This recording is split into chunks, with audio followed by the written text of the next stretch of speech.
যাই দেখি মাছ টাছ কিছু পাওয়া যায় কিনা।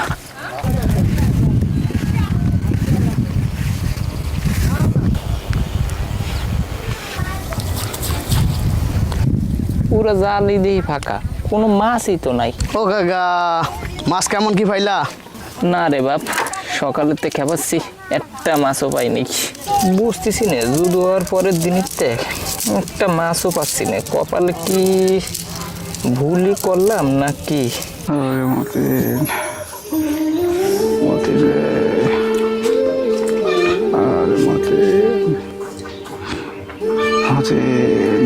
আব্বা, মন খারাপ করে বসে রয়েছো কেন? মতিন ভাইয়ের জন্য কি মন খারাপ তোমার? আব্বা, আমি আজকে তো ভালো হয়ে গেছি, তুমি চিন্তা করো না। আমি কালকে ঢাকায় চলে যাচ্ছি ইনকামের জন্য।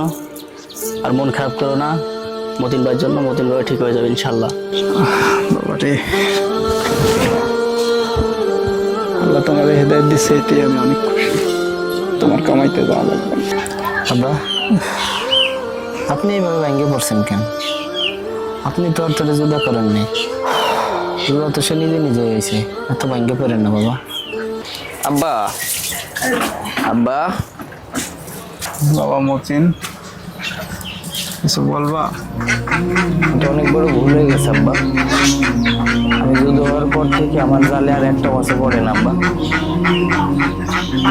আপনি আমারে ক্ষমা করে দেন, আর আপনার সাথে আপনি আবার আমারে নিয়ে নেন। বাপরে,